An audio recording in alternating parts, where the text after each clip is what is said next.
اعوذ باللہ من الشیطان الرجیم بسم اللہ الرحمن الرحیم مولایا صلی وسلم دائما ابدا علی حبیبک خیر خلقی کلہم انا صلاتی و نسکی و محیایا و مماتی للہ رب العالمین کہ بے شک میری نماز، میری قربانی، میری زندگی، میری موت صرف اللہ رب العزت کے لیے ہے جو تمام عالمین کا رب ہے۔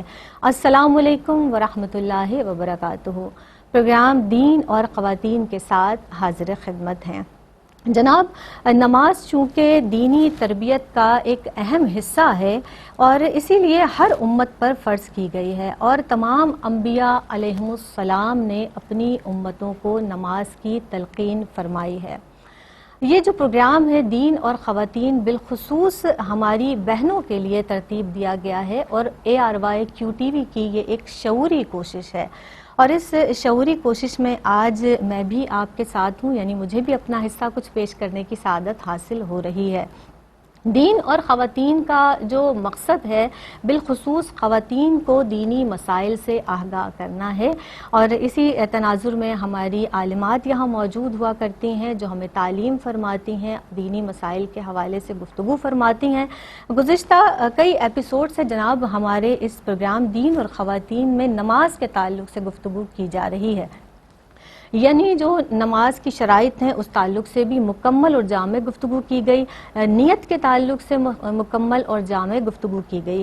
آج بھی اسی موضوع کو یعنی نماز ہی کے ٹاپک کو کنٹینیو کیا جا رہا ہے، اور آج بالخصوص ہم سیکھیں گے کہ نفلی نمازوں کے تعلق سے ہم ان کی ادائیگی بھی سیکھیں گے، ان کے اوقات کیا ہیں یہ بھی انشاءاللہ تعالی ہم جانیں گے، اور اس کے ساتھ ساتھ جو شرائط ہیں، کیا اوقات ہیں، کن وقتوں میں ان نمازوں کو ادا کیا جاتا ہے، یہ تمام باتیں آج انشاءاللہ تعالی آج کی اس بزم میں ہم گفتگو کریں گے۔ عالمات ہمارے ساتھ موجود ہیں، تشریف رکھتی ہیں، جو یقینی طور پر الحمدللہ مکمل عبور حاصل ہے جنہیں۔ آئیے ان کے تعارف کی جانب بڑھتے ہیں۔ سب سے پہلے تشریف رکھتی ہیں عالمہ حاجرہ مزمل صاحبہ، ان کو سلام پیش کرتے ہیں، ویلکم کرتے ہیں۔ السلام علیکم ورحمۃ اللہ وبرکاتہ۔ وعلیکم السلام ورحمۃ اللہ۔ مزاج بخیر ہیں؟ الحمدللہ۔ ان کے ساتھ جو عالمہ ہمارے اس بزم میں تشریف رکھتی ہیں افق مزمل صاحبہ تشریف فرما ہیں، ان کو بھی ویلکم کرتے ہیں۔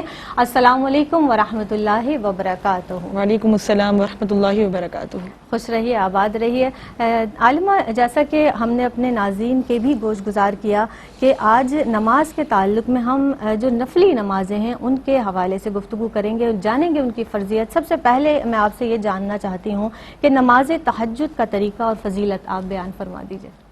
بسم اللہ الرحمن الرحیم۔ نماز تہجد کے بارے میں سورہ بنی اسرائیل آیت نمبر 79 میں اللہ تبارک و تعالی نے فرمایا وَمِنَ اللَّيْلِ فَتَهَجَّدْ بِهِ نَافِلَةً لَكَ، یعنی رات کے وقت میں آپ تہجد کی نماز پڑھیں، یہ خاص طور پر آپ کے لیے زیادہ ہے۔ حضور علیہ السلام کے لیے فرمایا گیا کہ آپ پر تہجد کی نماز زیادہ قرار دی گئی ہے، اور امت کے لیے یہ نماز سنت مبارکہ ہے کہ اگر پڑھیں گے تو ثواب ہے، نہیں پڑھیں گے تو کوئی گناہ نہیں ہے۔ اس آیت پاک میں فتہجد، تہجد کا لفظ استعمال ہوا۔ تہجد کا مطلب ہوتا ہے کہ سونے کے بعد بیدار ہونا، تو اس لیے اکثر علماء کی یہی رائے ہے کہ رات کو عشاء کی نماز پڑھنے کے بعد اگر کوئی سوتا ہے اور پھر اٹھنے کے بعد جو نماز وہ ادا کرے گا، جو نفلی نماز وہ پڑھے گا، وہ تہجد کہلائے گی۔ اور ایک رائے یہ بھی ہے کہ سونا لازم نہیں ہے، ویسے ہی عشاء کے بعد اگر کوئی نفلی نماز پڑھی تو وہ تہجد کہلا سکتی ہے، اور اگر ہم اسے تہجد نہ بھی کہیں تو ایٹ لیسٹ وہ قیام اللیل ہوگی، اور قیام اللیل یعنی رات میں قیام کرنا، رات میں نماز کی ادائیگی کرنا۔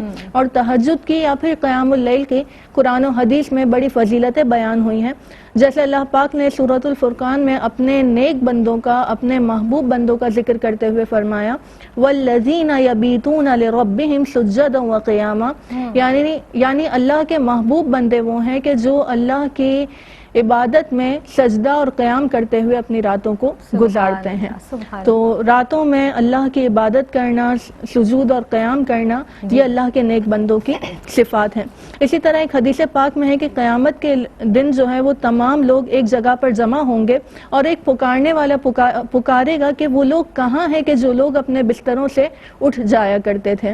تو وہ لوگ جو تہجد پڑھتے ہیں دنیا میں، وہ قیامت کے دن کھڑے ہوں گے، اور وہ تعداد میں بہت تھوڑے ہوں گے۔ تو اس لیے ہمیں بھی چاہیے کہ ہم بھی قیام اللیل کرنے والے لوگوں میں شامل ہو جائیں.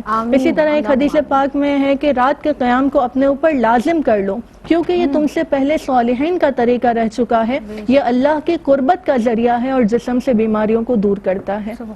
تو اگر ہم چاہتے ہیں کہ ہماری ظاہری باطنی بیماریاں ختم ہو جائیں، ہم اپنے دل کو نورانی اور روحانی بنا دیں، تو ہمیں چاہیے کہ ہم راتوں کو اٹھ کر اللہ کی عبادت کریں، کیونکہ رات کا وقت ایسا وقت ہے کہ جس میں اللہ تبارک و تعالی خصوصی طور پر ندا فرماتا ہے کہ کون ہے میں اس کی دعا قبول کروں، کون ہے مانگنے والا جو میں اسے دے دوں. تو وہ وقت ایسا ہے کہ جب اللہ کی خصوصی رحمتیں نازل ہو رہی ہوتی ہیں. اسی طرح اگر ہم رات میں دعا کرتے ہیں تو کوئی ہمیں تنگ کرنے والا نہیں ہوتا، کوئی ایسی دنیاوی مصروفیت نہیں ہوتی کہ ہمارا دل اس کی طرف جا رہا ہو، تو رات میں انتہائی پرسکون انداز میں ہم عبادت کر سکتے ہیں. تو اس لیے ہمیں چاہیے کہ ہم رات کی عبادت کو اپنے اوپر لازم قرار دے دیں. اور خواتین کے لیے خاص طور پر کہ جیسے ہم اپنے آپ کو سجانے سنوارنے کے لیے بڑی کوششیں کرتے ہیں کہ سیلون جانا ہے اور اچھے کپڑے بنوانے ہیں اور مختلف چیزوں کو اختیار کرنا ہے، یاد رکھیں تہجد کی نماز پڑھنے والے کے چہرے پر نور ہوتا ہے. تو اگر ہم چاہتے ہیں کہ ہمارا چہرہ نورانی ہو جائے، اگر ہمارا چہرہ گلوئنگ ہو جائے، تو ہمیں چاہیے کہ ہم تہجد کی نماز کم از کم 2 رکعتیں ضرور پڑھیں. ایک کالر ہیں ہمارے ساتھ، دیکھیں کون اور کہاں سے بات کر رہے ہیں. السلام علیکم ورحمۃ اللہ وبرکاتہ. وعلیکم السلام.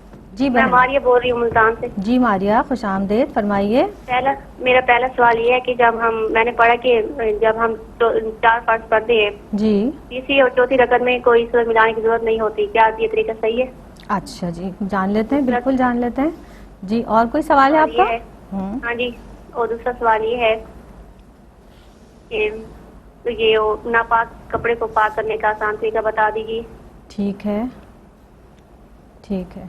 جی جی، جس طرح سے آپ بھی ہمارے ساتھ کالر کی حیثیت سے شامل ہو سکتے ہیں.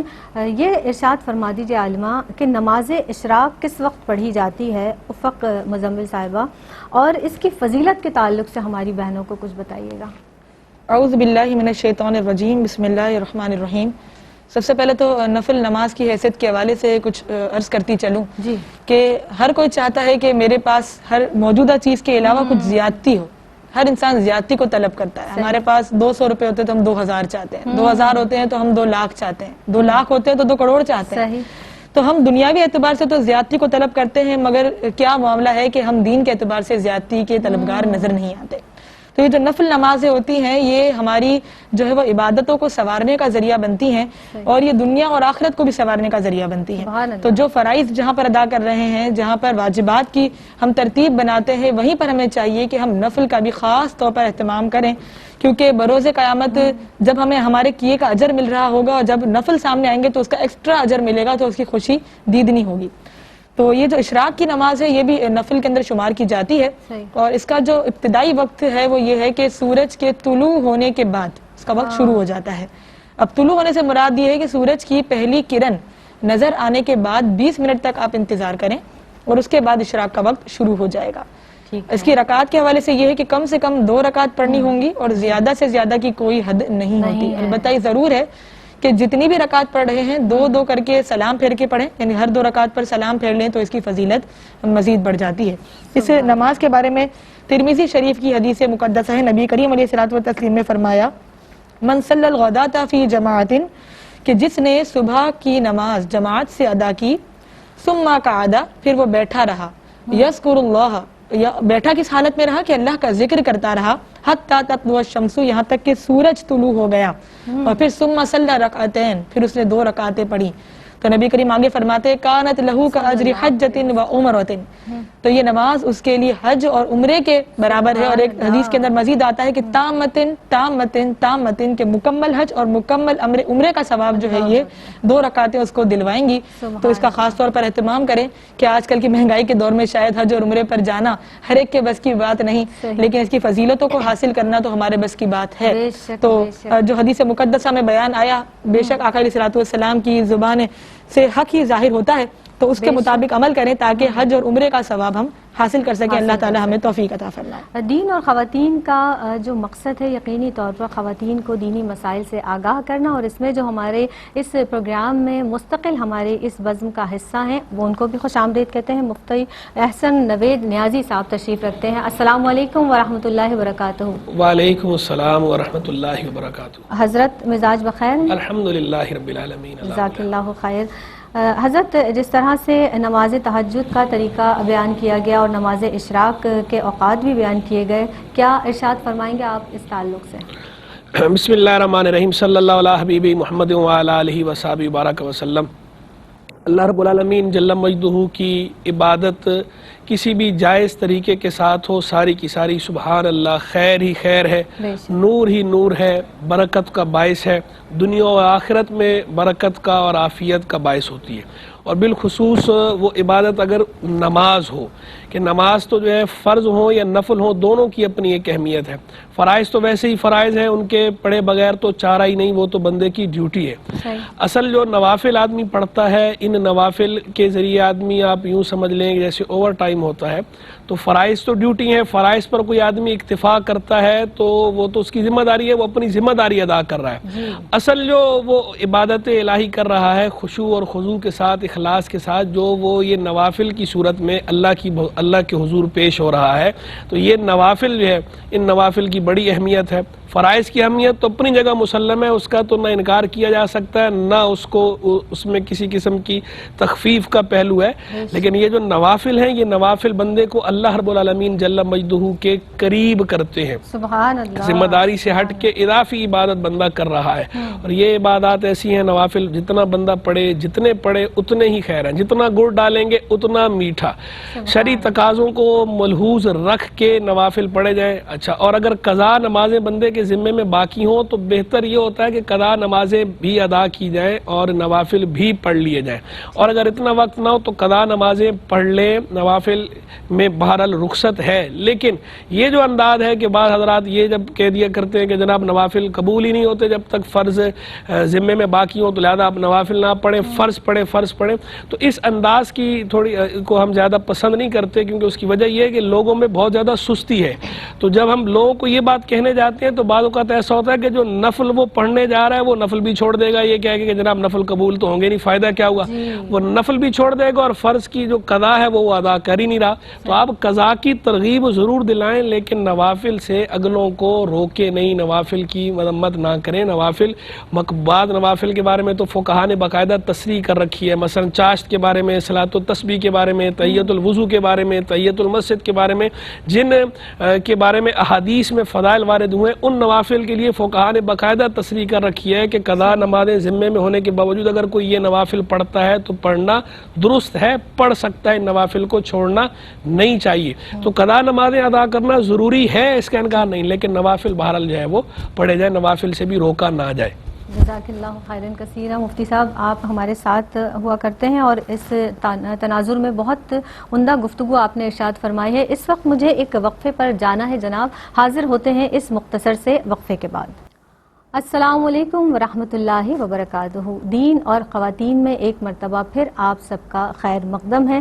ایک کالر شامل کر لیتے ہیں. السلام علیکم ورحمۃ اللہ وبرکاتہ. لائن غالباً ڈراپ ہو گئی ہے.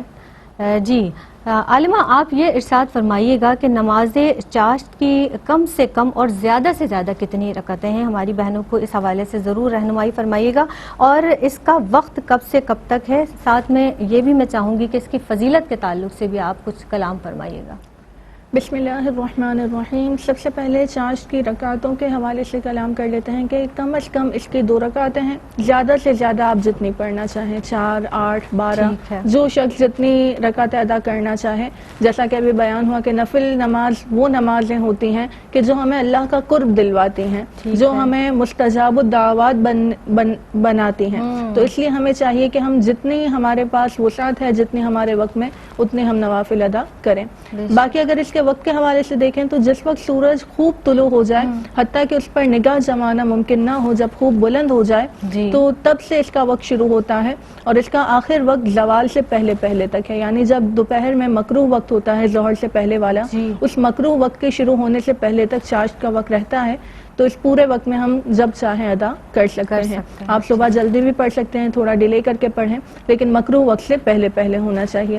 پھر اس کی فضیلت کے حوالے سے دیکھیں تو مختلف احادیث ہیں جس میں اس کی کئی فضائل بیان کیے گئے ہیں، جیسے ایک حدیث پاک میں حضور علیہ الصلوۃ والسلام نے فرمایا کہ تمہارے ہر جوڑ پر صدقہ ہے، اور انسان کے جسم میں 360 جوڑ ہیں، یہ حدیث پاک کا مفہوم ہے، تو تمہارے ہر جوڑ کا صدقہ دینا تم پر لازم ہے۔ تو کسی نے عرض کی کہ ایسا کیسے ممکن ہے؟ تو حضور علیہ الصلوۃ والسلام نے فرمایا کہ مسجد میں پڑی ریٹ کو چھپا دینا یہ بھی صدقہ ہے، راستے سے تکلیف دہ چیز کو ہٹا دینا یہ بھی صدقہ ہے، اور اگر تم اس کی طاقت نہیں رکھتے ہو تو چاشت کی 2 رکعتیں تمہیں ان تمام سے کفایت کریں گی۔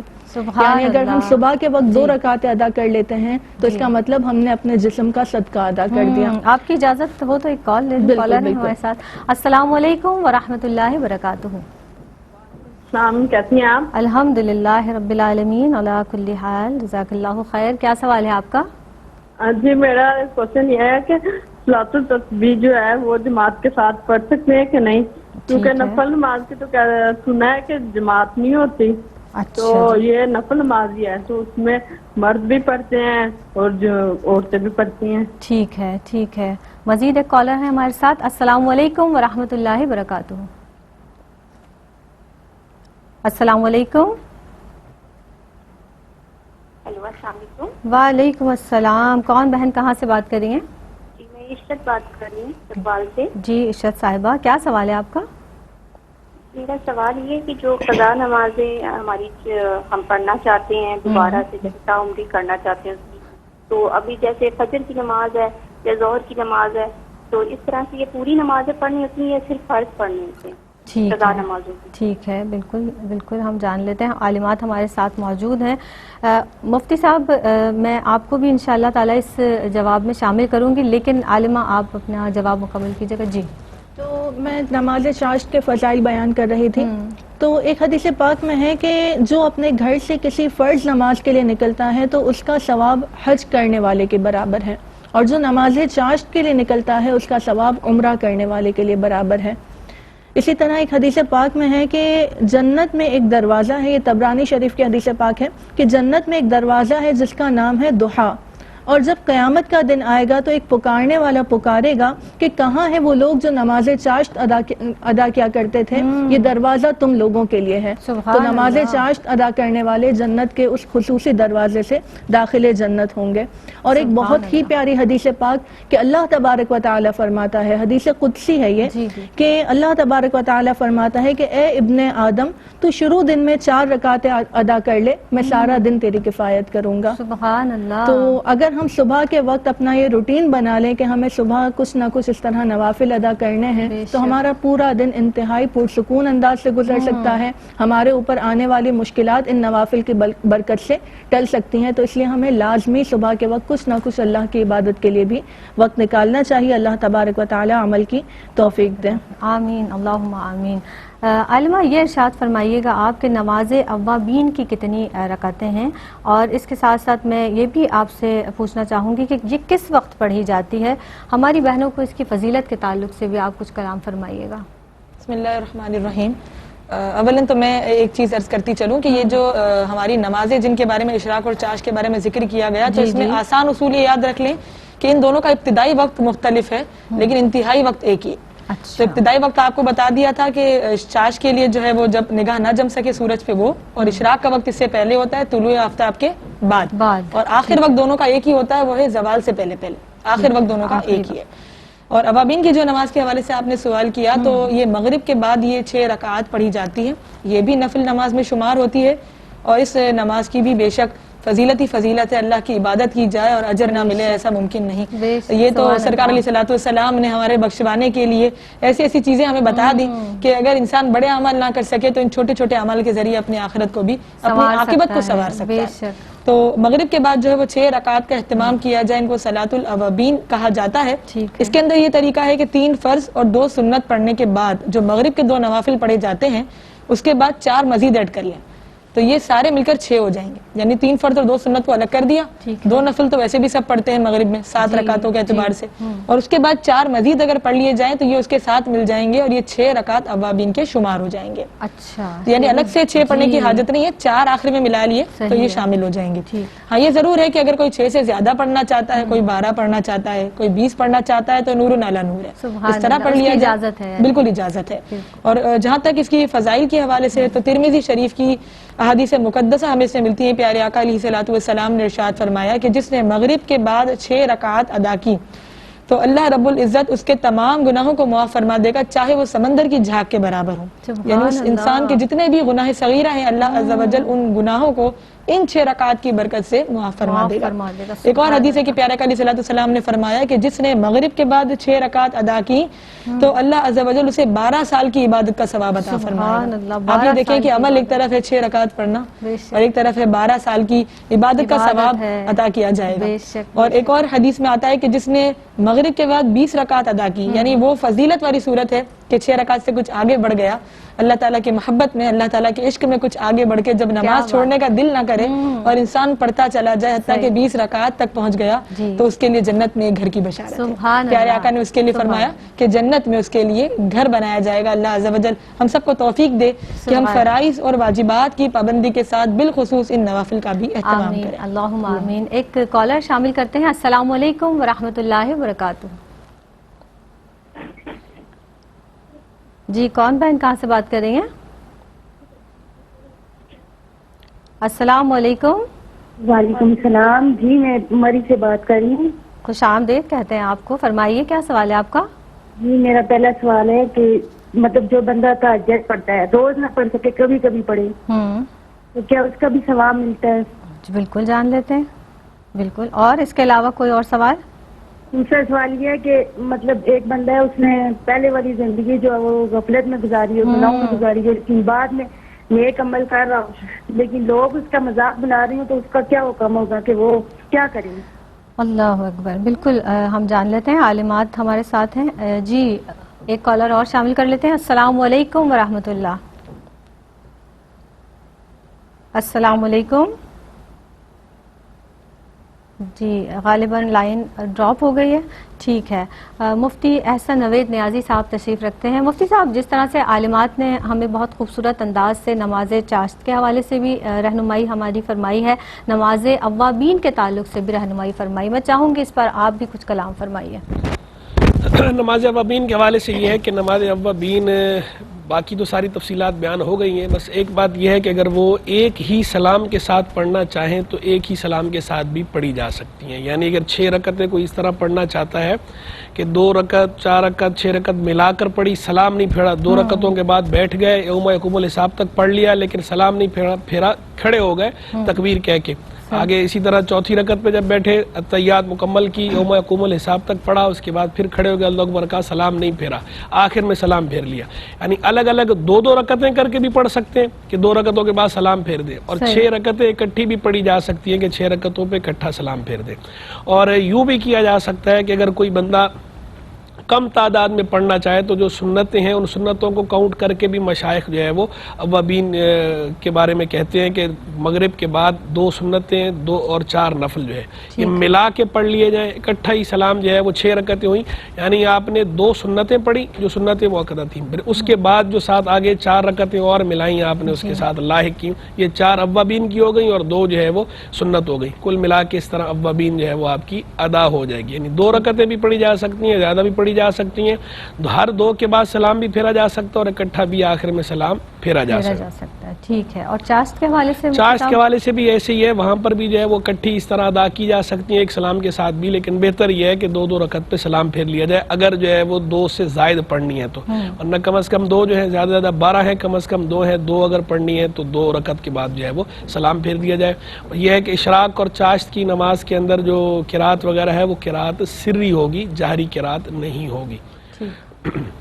سبحان اللہ، وہ رب کائنات کس قدر کریم ہے اور رحیم ہے کہ کس طرح سے بہانے سے اپنے بندوں کو نواز رہا ہے. تو یقینی طور پر یہ جو نوافل ہیں، نوافل نمازیں ہیں، ہمیں قرب الہی عطا کرتی ہیں، قرب الہی کا ذریعہ ہیں. تو رب کائنات کے حضور سجدہ ریز ہو جائیے اور اس رب کو کسی نہ کسی طرح راضی کرنے کی کوشش کیجیے. جی جناب، ہم سوالات بھی انشاءاللہ تعالی جو آپ کے ہیں وہ بھی ہمارے پاس پہنچ چکے ہیں. میں چاہوں گی کہ آپ بھی ارشاد فرمائیے اس تناظر سے کہ قرب الہی نماز پڑھتے ہیں تو قرب الہی حاصل ہوتا ہے. آپ کیا فرمائیں گے اس تعلق سے؟ بسم اللہ الرحمن الرحیم. بے شک نماز ایک ایسی چیز ہے جو ہمارے گناہوں کو ختم کرتی ہے اور ہمیں اللہ کے قریب کرتی ہے، لیکن اس کے لیے ضروری ہے کہ ہم باقاعدہ قرب الہی کی جو منازل ہیں ان کا خیال رکھیں. سب سے پہلے تو یہ جاننا ضروری ہے کہ ہمیں دنیا میں بھیجا کیوں گیا. تو اللہ تبارک و تعالیٰ نے فرمایا کہ وما خلقت الجن والانس الا لیعبدون، کہ ہم نے جن و انس کو فقط اپنی عبادت کے لیے پیدا کیا. اب دوسرے اسٹیپ پر یہ جاننا ضروری ہے کہ آیا عبادت ہے کیا؟ کیا صرف ہر وقت مصلی بچھا کر رکوع سجود کرنا یہی عبادت ہے یا کچھ اور بھی عبادت ہے؟ تو یہ بھی عبادت ہے. اس کے علاوہ اپنی زندگی کے ہر عمل کو، اپنے اٹھائے جانے والے ہر قدم کو اللہ کے حکم کے مطابق اٹھانا. آپ بات کر رہے ہیں اللہ کے حکم کے مطابق کر رہے ہیں، آپ کوئی کام کر رہے ہیں اللہ کے حکم کے مطابق کر رہے ہیں، یہ بھی عبادت ہے. سبحان اللہ. تو صرف نمازیں عبادت نہیں ہیں، اور بھی چیزیں عبادت ہیں. اب ہم صحیح طور پر عبادت کر رہے ہیں نہیں کر رہے، اس کے لیے صاحبہ ایک کالر شامل کر لیتے ہیں. السلام علیکم ورحمۃ اللہ وبرکاتہ. وعلیکم السلام. جی کون بہن کہاں سے کر رہی ہوں؟ دیدی خان سے. جی فرمائیے، خوش آمدید. میرا سوال، وعلیکم السلام جی، میرا سوال یہ تھا کہ ابھی میری والدہ نے منت مانی تھی کہ میرا بیٹا جب قرآن پاک حفظ کر لے گا تو میں داتا دربار پر جا کے دیکھ باندھوں گی، لیکن وہ وہاں جا نہیں سکتی، کچھ مسائل ہیں. تو وہ کیا وہی سوال یہاں پہ یعنی کہ وہی دیکھ جہاں اپنے علاقے میں رہتے ہیں وہاں بانٹ سکتی؟ ٹھیک ہے، بالکل بالکل آپ کا سوال ہم تک پہنچ گیا ہے. اس وقت جناب ہمارے درمیان ایک وقفہ حائل ہے، حاضر ہوتے ہیں اس مختصر سے وقفے کے بعد. السلام علیکم ورحمۃ اللہ وبرکاتہ. آپ دیکھ رہے ہیں پروگرام دین اور خواتین. دین اور خواتین میں ایک مرتبہ پھر آپ سب کا خیر مقدم ہے. عالمات ہمارے اسٹوڈیو میں تشریف رکھتی ہیں اور مفتی احسن نوید نیازی صاحب بھی تشریف فرما ہیں، آن ویو پر ہمارے ساتھ ہیں اور ہماری رہنمائی فرما رہے ہیں. یہ ارشاد فرمائیے عالمہ حاضرہ، آپ اپنی بات کو تو میں چاہوں گی سب سے پہلے آپ کنٹینیو کر لیجئے. تو قرب الہی کے حوالے سے بات چل رہی تھی، تو اپنا زندگی میں آنے کا مقصد جاننا کہ وہ عبادت ہے، پھر عبادت کا صحیح مفہوم جاننا، اور صحیح مفہوم ہم علم دین کے ساتھ ہی جان سکتے ہیں. تو علم دین کے بغیر اللہ کا قرب حاصل نہیں کیا جا سکتا، لہٰذا علم دین کی طرف آنا لازم ہے. بالکل صحیح. اب میں چاہوں گی افق مزمل صاحبہ آپ بھی اس تعلق سے کچھ کلام فرمائیے، کچھ ہماری بہنوں کی، بچیوں کی رہنمائی فرمائیے اس تعلق سے کہ قرب الہی نماز میں کس طرح سے حاصل کریں، کیسے خشوع و خضوع حاصل کریں. دیکھیں یہ جملہ تو ہم بچپن سے سنتے آئے ہیں کہ نماز مومن کی معراج ہے، بے شک. اور معراج کا مطلب ہے عروج پر پہنچانے والا آلہ. کیا بات. تو گویا کہ یہ نماز ہمارے لیے معراج ہے. پیارے آقا کو اللہ نے اپنا دیدار کروا کے معراج عطا فرمائی اور میرے اور آپ کے لیے نماز کا تحفہ دے دیا کہ اس کے ذریعے اللہ کی طرف جایا جائے، عروج پر پہنچا جائے. اور حدیث کے الفاظ ہیں کہ جب بندہ سجدے میں ہوتا ہے تو وہ اللہ کے سب سے زیادہ قریب ہوتا ہے، سارے حجاب ہٹا دیے جاتے ہیں. گویا کہ اللہ ہمیں دیکھ رہا ہوتا ہے، اور اس احساس کو اپنے دل میں حاضر کرنا اور اس احساس کو اپنے اوپر طاری کرنا اسی وقت ممکن ہے کہ جب انسان ظاہری اور باطنی پاکیزگی کے ساتھ سجدہ کرے. تو ظاہری پاکیزگی سے مراد یہ کہ آپ کا لباس پاک ہو، جس جگہ نماز پڑھ رہے ہیں وہ پاک ہو، آپ کا بدن پاک ہو. اور باطنی پاکیزگی یہ کہ آپ کے دل میں کسی کے لیے کدورتیں نہ ہوں. باطنی پاکیزگی یہ کہ ہمارے دل میں کسی کے لیے نفرتیں نہ ہو، ہمارے دل میں بغض و کینہ نہ ہو، ہمارا دل حسد، ریاکاری اور تکبر جیسے باطنی گناہ سے پاک و صاف ہو جائے تو پھر اس معراج کا کیا ہی مزہ ہوگا. اور پھر وہ نماز ہوگی کہ جو بے حیائی اور برے کاموں سے روکتی ہے. بے شک. اور یقینی طور پر جو دل ہے نا وہ اللہ کا گھر ہے، تو وہ اللہ کا جو گھر ہے اس کو پاک صاف رہنا بہت زیادہ ضروری ہے. اور اس کے بعد ہم نماز میں اپنے رب سے ہم کلام ہوں، کیونکہ نماز تو اپنے رب سے چپکے چپکے سرگوشی کرنے کا نام ہے. چپکے چپکے بات کریں اپنے رب سے، اس رب سے بات کریں گے یقینی طور پر وہ ہماری گفتگو کو سنتا ہے، وہ سننے والا ہے. مفتی صاحب ہمارے ساتھ تشریف رکھتے ہیں. مفتی صاحب سب سے پہلا جو ہمارا سوال تھا، کالر تھی ہماری ماریا، انہوں نے کیا تھا کہ 4 فرض جو ہم 4 رکعتیں پڑھتے ہیں، کوئی صورت اس میں اگلی 2 رکعت میں ملا کر پڑھی جا سکتی ہے؟ آپ ارشاد فرمائیے گا اس تعلق سے. دیکھیں بہن نے سوال پوچھا کہ فرض کی تیسری اور چوتھی رکعت میں ہم نے یہ سنا ہے کہ سورت نہیں نہیں ملاتے. تو کیا یہ ٹھیک سنا ہے؟ تو بالکل ٹھیک سنا ہے. فرض کی تیسری اور چوتھی رکعت میں سورت نہیں ملائی جائے گی, اور اگر کوئی سورہ فاتحہ بھی نہ پڑھنا چاہے تو بھی اس میں حرج نہیں ہے, کیونکہ فرض کی تیسری اور چوتھی رکعت کے اندر قرات کرنا فرض نہیں ہے. لیکن سبحان اللہ کہنا جو ہے 3 مرتبہ سبحان اللہ کہنے کی مقدار اگر وہ خاموش بھی کھڑے رہیں تو بھی جو ہے وہ قیام ادا ہو جاتا ہے. سورت ملانا ضروری نہیں, لیکن اگر کوئی سورت ملا لے تو بھی اس میں بھی کوئی گناہ نہیں, کوئی قباحت نہیں. ٹھیک ہے. ناپاک کپڑے کو پاک کرنے کا طریقہ فرما دیجیے. ناپاک کپڑے کو پاک کرنے کا ایک طریقہ تو یہ ہے کہ کپڑے کا جتنا حصہ ناپاک ہے اس کو دھو لیا جائے. دھونے کے بعد اس کو اچھی طرح نچوڑیں, اس طرح نچوڑیں کہ اب اور نچوڑنے پر ایک قطرہ بھی نہ بہے, اور ہاتھ دھو لیں دوبارہ اپنے. اس کے بعد دوبارہ دوسری مرتبہ ایسے ہی کریں, اور اچھی طرح اس طرح نچوڑیں کہ اب مزید نچوڑنے پہ ایک قطرہ بھی اس سے نہ ٹپکے. پھر ہاتھ دھو لیں, پھر تیسری مرتبہ اس طرح کر لیا جائے. اس طرح کرنے سے اب آخر میں یہ کپڑا پاک ہو گیا. لیکن اس میں اگر اتنا نچوڑا کہ اس کے بعد ایک قطرہ بھی نہیں ٹپک رہا, لیکن کسی دوسرے کا کپڑا ہے, آپ کا اپنا کپڑا نہیں ہے, دوسرے کا کپڑا ہے, اور اس کی قوت زیادہ ہے, وہ ایسے نچوڑے گا تو ٹپک سکتا ہے قطرہ, تو وہ اس کے حق میں پاک نہیں ہوا. جس نے نچوڑا ہے نچوڑنے والے کے حق میں پاک ہوا, دوسرے کے حق میں پاک نہیں ہوا, کیونکہ بندوں کی قوت الگ الگ ہوتی ہے. تو اپنا کپڑا ہے اگر اس طرح پاک کر رہے ہیں تو اس طرح پاک ہو جائے گا. یہ کپڑے پاک کرنے کا طریقہ ہے, لیکن یہ تھوڑا مشکل ہے. اس کے مقابلے میں ایک آسان طریقہ ہے. آسان طریقہ یہ ہے کہ بالٹی میں یا ٹب میں کپڑا ناپاک ڈال دیں, پانی بھر لیں, اور اس کے بعد پانی بھرنے کے بعد اوپر سے نل کھول دیں, اور ہاتھ سے یا راڈ وغیرہ سلاخ کسی سے کپڑے کو ایسے ٹچ کریں, اس کو اندر پانی میں ڈپ کیے رکھیں تاکہ کپڑا پھول کر باہر نہ نکلے پانی سے, اور اوپر سے نل کھلا چھوڑیں. اگر پانی, اور اس کے بعد جب پورا وہ یعنی پورا جب فل ہو جائے گا, وہ فل ہونے کے بعد اب جب ٹب اور بالٹی سے پانی بہنا شروع ہو جائے, تو جب ظن غالب ہو جائے کہ اتنا پانی بہ گیا کہ اب نجاست دور ہو گئی ہوگی, تو اس صورت میں اب یہ کپڑا پاک ہو گیا.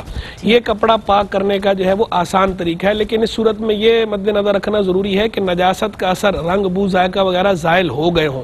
اگر نجاست کا اثر زائل نہ ہو تو پھر اسے زائل کرنا ضروری ہے. تو یہ دوسرے والا طریقہ آسان ہے پہلے والے کے مقابلے میں, تو اس دوسرے طریقے کو فالو کر لیا جائے. اس کے علاوہ بالٹی یا برتن میں, بالٹی یا ٹب وغیرہ میں ڈالنا ضروری نہیں ہے, ہاتھ سے پکڑ کے بھی نل کے نیچے کپڑا پاک کیا جا سکتا ہے اسی طریقے سے. ٹھیک ہے. حضرت نماز میں جمائی آ جائے تو کیا کریں؟ نماز میں جمائی آئے تو پہلی کوشش تو کرنی چاہیے جمائی کو روکنے کی, کیونکہ جمائی کے بارے میں حدیث میں آیا کہ جمائی شیطان کی طرف سے ہے, چھینک رحمان کی طرف سے ہے, جمائی شیطان کی طرف سے ہے. تو سستی کی نشانی بھی ہے, علامت بھی ہے. نماز میں اس کو روکنے کی پہلے کوشش کریں, اور اگر نہ روکیں تو اس صورت میں الٹا ہاتھ جو ہے وہ اس کے اوپر رکھنے کی اجازت ہے قیام کے سوا, اور اگر قیام کے اندر ہے تو دائیں ہاتھ سے جو ہے وہ روک لیں. صلاۃ التسبیح جماعت کے ساتھ پڑھ سکتے ہیں حضرت؟ صلاۃ التسبیح جماعت کے ساتھ پڑھ سکتے ہیں. اس میں دو باتیں مد نظر رکھیں, ایک ہے خواتین کا معاملہ اور ایک ہے مردوں کا معاملہ.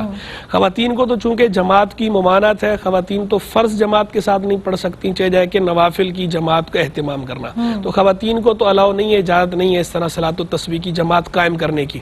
مردوں کی جہاں تک بات ہے تو مردوں کے لیے حکم یہ ہے کہ نوافل تدائی کے ساتھ با جماعت نوافل نہیں پڑھنے چاہیے. تدائی کا مطلب یہ ہوتا ہے کہ باقاعدہ دعوت دے کر لوگوں کو بلانا, اکٹھا کرنا. بلا تدائی کوئی اگر نفل 3 بندے ہیں 2 بندے ہیں انہوں نے مل کے آپس میں جماعت سے پڑھ لیے تو حرج نہیں, لیکن تدائی کے ساتھ اگر کوئی جماعت قائم کرتا ہے تو اس طرح کرنا مکروہ ہے.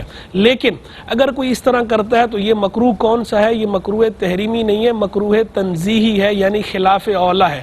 یعنی عام حالات میں ایسا کرنا ناپسندیدہ ہے, لیکن کوئی کرتا ہے تو اس پہ گناہ نہیں. اور آج کل جیسا کہ مساجد میں اہتمام ہوتا ہے شب بیداری وغیرہ کا, تو اس صورت میں صلاۃ التسبیح کی جماعت قائم کر لی جاتی ہے, تو اس میں کوئی حرج نہیں ہے, یہ اپنی جگہ درست ہے. کیونکہ اگر اس وقت یہ اعلان کر دیا جائے کہ جناب لوگ اپنے اپنے نفل پڑھ لیں صلاۃ التسبیح, کچھ لوگ پڑھیں گے باقی بیٹھ کے سائڈ پہ گپے لگانا شروع کر دیں گے, یا باقی گھر کو چلے جائیں گے اٹھ کے, تو اس صورت میں اگر صلاۃ التسبیح کی جماعت قائم کر لی جاتی ہے تو اس میں کوئی حرج نہیں. یہ صرف کراہت تنزیہ, اور کراہت تنزیہ کا مطلب ہوتا ہے صرف خلاف اولا, اس میں کوئی گناہ کسی قسم کا نہیں ہوتا. حضرت نماز قضا نماز کے تعلق سے ہماری بہن نے فرمایا تھا سوال, آپ ارشاد فرما دیجیے اس تعلق سے بھی. قضا نماز کے بارے میں جو ہے وہ بہن نے یہ پوچھا تھا کہ قضا کرتے ہوئے مکمل نماز پڑھنا ضروری ہے یا صرف فرض ادا کرنے ضروری ہیں؟ یعنی اگر فجر ہے تو فجر کے اندر 2 سنتیں اور 2 فرض دونوں پڑھے جائیں گے, یا صرف فرض پڑھے جائیں گے؟ اسی طرح بقیہ نمازوں کا دیکھیں, قضا کے اندر صرف اور صرف فرائض کی قضا ہوگی, سنن اور نوافل کی قضا نہیں ہوتی. صرف فرائض کی قضا ہوگی, فرض کی قضا کریں گے, اور جب عشاء کی نماز کی قضا کریں گے تو اس کے ساتھ وطر کی قضا بھی کریں گے, کیونکہ وطر واجب ہے. ٹھیک ہے. حضرت گھر میں برتن ہیں اور استعمال کے علاوہ جو برتن ہیں ان پر زکوٰۃ استعمال سے فرمائیے۔ زائد برتن ہے ان پہ زکوٰۃ نہیں ہے، کیونکہ برتن مال زکوٰۃ میں سے نہیں ہے۔ زکوٰۃ مخصوص قسم کے مال پر ہوتی ہے، سونا چاندی، مال نامی، مال تجارت وغیرہ جو ہے تو مخصوص مال پر ہوتی ہے۔ برتن جو ہے وہ مال زکوٰۃ شمار نہیں ہوتے، کیونکہ برتن مال تجارت نہیں ہے اگر وہ ایکسٹرا ایسے ہی رکھے ہوئے ہیں۔ ہاں اگر کسی کا کام ہی برتنوں کا ہے، وہ برتن بیچتا ہے، اس کے بہرحال جو ہے وہ اضافی وہ شامل ہوگا زکوٰۃ کے نصاب میں۔ ٹھیک ہے، جو کوئی شخص تہجد پڑھتا ہے لیکن ریگولر نہیں پڑھتا ہے، کیا ثواب ملے گا؟ اس میں کوئی حرج نہیں، کیونکہ تہجد جو ہے وہ مستقل پڑھنا، باقاعدگی کے ساتھ پڑھنا فرض یا واجب ہے ہی نہیں۔ تہجد خود ہی نفل ہے، تو نفل اگر کبھی کبھار بھی پڑھ لیا جائے تو اس کا ثواب اپنی جگہ ملتا ہے، لیکن بہتر یہ ہوتا ہے کہ تہجد باقاعدگی کے ساتھ ادا کی جائے۔ لیکن اگر کوئی بے قاعدگی سے بھی ادا کرتا ہے اور ٹھیک ادا کر رہا ہے تو اجر و ثواب سے انشاءاللہ محروم نہیں رہے گا۔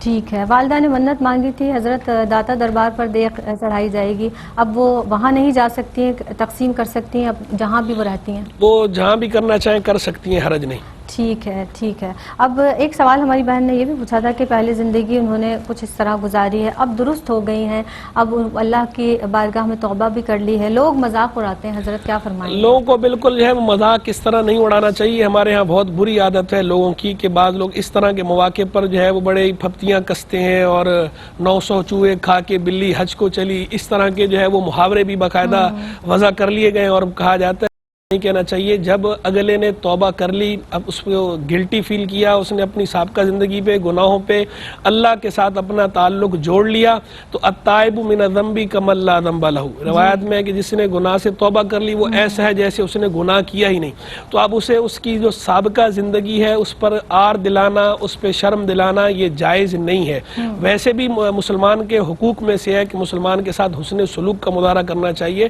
ٹونٹنگ کی، طنز کی، تمسخر کی، تشنیع کی تو عام حالات میں بھی جہاد نہیں ہے۔ چہ جائے کہ یہاں پر کہ جب اگلے نے پچھلے گناہوں سے توبہ کر لی اور آپ اس کو ٹھٹھا اڑا رہے ہیں، مذاق کرنے میں اور مذاق اڑانے میں فرق ہوتا ہے۔ عام حالات میں بھی مذاق اڑانے کی جات نہیں ہے، مذاق کرنے کی جات ہے، خوش طبعی کی جات ہے، دل لگی کی جات ہے، لیکن دائرہ شریعت کے اندر رہ کر کسی کی بھد اڑانا، کسی کا مذاق اڑانا، اس کی ذات عام حالات میں بھی نہیں ہے۔ اور یہاں تو یہ ہے کہ اگلے نے باقاعدہ توبہ کر لی ہے، اور توبہ کر کے اس نے اپنے نامہ اعمال کو نیٹ اینڈ کلین کر لیا ہے، اس کا پچھلا سارا ڈیٹا جو ہے وہ اللہ کی رحمت سے اریز ہو گیا، وہ سارا ڈیلیٹ ہو گیا، وہ فائل ڈیلیٹ ہو گئی، اب صرف اور صرف نیکی والی اس کی زندگی ہے۔ تو پیچھے جو ہے وہ اس کی سابقہ زندگی پر اسے شرم دلانا نہیں چاہیے، بلکہ بعض روایات میں تو اس پہ وہی تک وارد ہوئی کہ کوئی اگر اس طرح آر دلاتا ہے تو وہ خود اسی گناہ میں مبتلا ہو جاتا ہے۔ تو اس لیے اللہ کی بارگاہ میں توبہ کرنی چاہیے، اور کسی کو بھی اس طرح ہلکا نہیں جاننا چاہیے، کسی کو، اور تواضع انکسار سے کام لینا چاہیے۔ صحیح۔